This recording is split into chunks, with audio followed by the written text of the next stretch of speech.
Have you ever found yourself helpless in the middle of the night, facing your baby's cries? Or feeling confused between choosing breastfeeding and formula? The demands of a little one can often feel overwhelming. Today, let's uncover the secrets of infant feeding, helping you feel more confident and enjoy the joys of parenting. Hello, everyone. Welcome to my channel. I'm Sophia. Today, we will delve into a topic that many new parents are concerned about: how to establish the right feeding routine of 8 to 12 times a day for your little one. First, let's talk about the importance of feeding frequency. Newborns have very small stomachs, typically only able to hold about 30 to 60 milliliters of milk. This means they need to feed frequently to meet their rapidly growing nutritional needs. Feeding every 2 to 3 hours is quite common, which not only ensures they receive the necessary nutrients, but also helps establish a good routine. Did you know that during the first few months after birth, a baby's weight and height grow rapidly? Proper nutrition during this period is crucial for their development. Missing this key phase can impact their growth and development. So, how can you manage to feed your baby 8 to 12 times a day? Understanding your baby's signals is key. Newborns typically express hunger through crying, sucking on their fingers, or searching for the breast. At this point, it's essential for parents to stay alert and respond promptly to their baby's needs. This not only makes them feel secure, but also promotes milk production, whether breastfeeding or using formula. However, a baby's cries may not always mean hunger. They might also cry due to fatigue, boredom, or needing comfort. Therefore, parents need to carefully observe and identify their baby's different needs. Next, let's explore some specific feeding methods.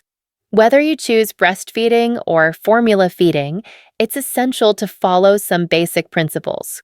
For breastfeeding mothers, first and foremost, ensure that you are comfortable while feeding. Using the right position is crucial for effective sucking.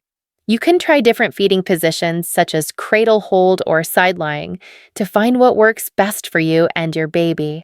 For first-time breastfeeding mothers, practicing in front of a mirror can help ensure both you and your baby are comfortable. In terms of diet, what a mother eats and her hydration levels are also crucial. It's important to consume enough calories and fluids to support milk production. It's recommended to eat foods rich in protein, vitamins, and minerals, such as fish, lean meats, leafy greens, nuts, and whole grains. Additionally, maintaining a moderate exercise routine and getting enough rest can enhance your body's milk supply. During breastfeeding, keeping a relaxed mindset is essential. Many mothers feel anxious when starting breastfeeding, worried about insufficient milk supply. Remember, the production of breast milk is a supply and demand process. The more frequently you feed, the more your body will adapt and increase milk supply. If you feel anxious, try deep breathing, listening to soothing music, or even having a cup of herbal tea to relax. If you choose formula feeding, it's also crucial to select a formula appropriate for your baby's age. The choice of formula can significantly affect a baby's digestion and absorption, so carefully reading labels and instructions is important to ensure you're selecting the right product. Before each feeding, always check the bottle's temperature to ensure it's not too hot or too cold. Testing the milk temperature on the inside of your wrist is a good method to ensure it's just right, making it easier for your baby to accept the milk. Maintaining the cleanliness of bottles and nipples is also vital. Regularly sterilizing them ensures your baby's health.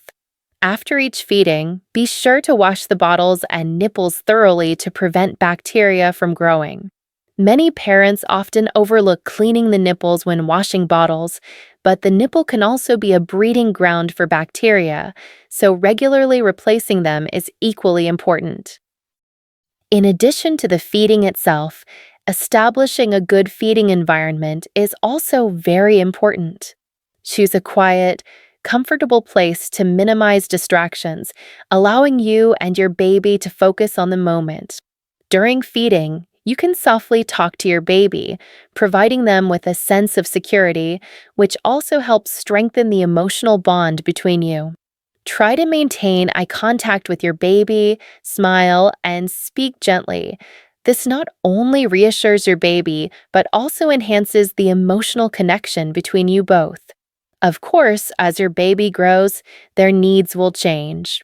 Around 6 months, your baby can gradually start trying solid foods, and the frequency and types of feeding may need to be adjusted.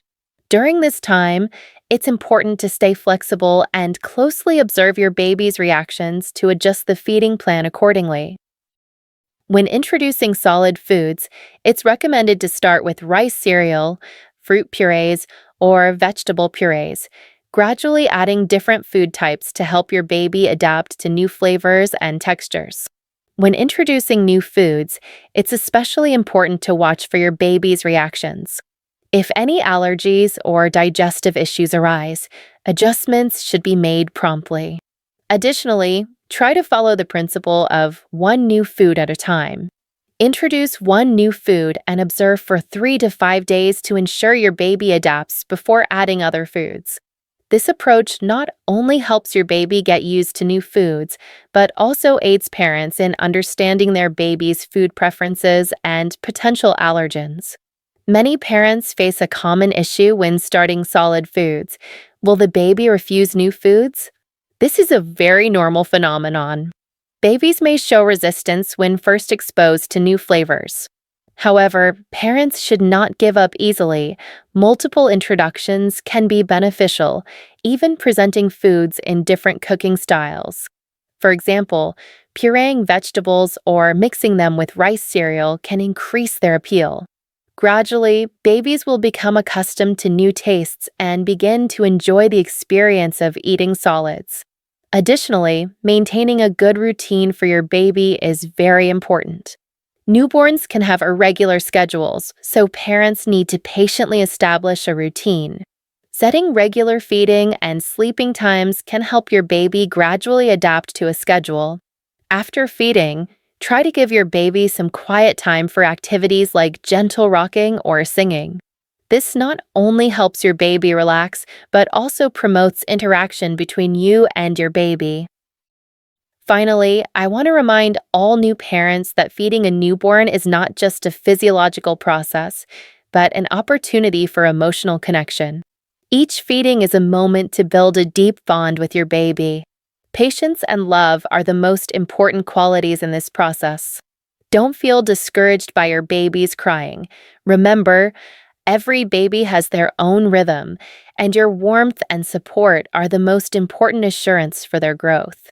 Sharing experiences with other mothers and participating in parenting classes are great ways to enhance your parenting skills. Thank you all for watching today's share. I hope these feeding tips help you take better care of your little one. If you have any questions or want to share your experiences, feel free to leave a comment below, and let's explore the joys of parenting together. Don't forget to subscribe to my channel for more parenting knowledge. See you next time.